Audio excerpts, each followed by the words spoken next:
Alright, I was going to actually make a video of this. Essentially, I have a 2005 RSX with a K24a2 TSX swap in it, and I was getting this oil leak, and I was trying to figure out where it's coming from. And every time I looked, of course it's on the timing belt side, so there would always be oil pretty much everywhere, because of course it would hit the belt, and then the belt would pretty much throw it all over the engine bay on this side, including the crank cover, timing belt cover and all that stuff over there. So it was really hard trying to figure out where it's coming from. And of course it would get all over the throttle body and everything. It's actually clean now because I just went through the process of trying to figure out where the leak was coming from by completely spraying everything down with brake cleaner and then sort of looking for leaks after that as you started and let it run. That was a really good recommendation that I found, and that probably worked the best because before that, with oil being everywhere, you can't really tell where it's coming from, of course. I kind of figured out that it was coming from this over here, which is the VTEC sort of oil, I think the valve, that's where the oil goes to the actual VTEC solenoid, I believe. I know there's one in the back, so I could be wrong about that, but I know it's a VTEC cover. But essentially, I was also getting it sort of running all down the front of the block. It's kind of hard to see there.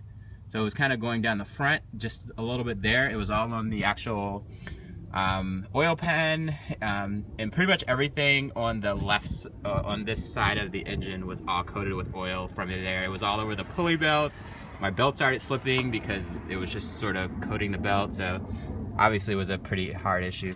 And of course it was dripping on the control arm, and it actually even went as far as dripping down onto, like, down the control arm to the wheel, and it was actually coming out the side of the wheel. So pretty fun leak. So of course I had to figure this out, and it was leaking from here. I originally thought that it might have actually been the gasket, so I replaced the gasket because a shop inline pro suggested that it probably was that, because I noticed that in here there's like a little, it's kind of hard to see back there, but sort of, I'll try to point to it. But sort of back there, there's like a little sort of area groove, and I would notice that that would be filled with fluid also. So I knew it had to be a leak from the top because there's no way that that area would get filled. And them saying that it was this sort of the gasket inside of here made sense. So I replaced that gasket, and then of course like the leak was still there, and it was started getting even worse after it got colder.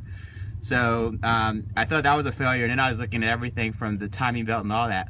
Long story short, in the end, I ended up finally cleaning everything down and spraying it, and this actual cover, like right under this little tin here, I noticed there's an actual hairline crack there, and when you start it up, oil actually starts seeping through this little plate right here, like under this little tin in this hairline crack, and then it seeps down, and of course it goes on the front side, it goes on the back side just because of where it is, and kind of goes like along the head gasket there.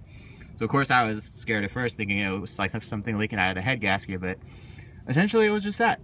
So I need to replace this little metal plate here. I couldn't imagine this would be very much money to replace, but just in case someone else is having a sort of weird issue where you see sort of oil leaking from that side and it's on the front where mine's was, and of course this here is filled up with oil also, then that you might want to look at either the gasket that's here, because oil flows through this little passage here through this gasket. It's sort of a screen, and I believe it screens out the oil to try to clean it before it goes to the VTEC component there. And essentially that's what it was for me. So there you go, hope it helps.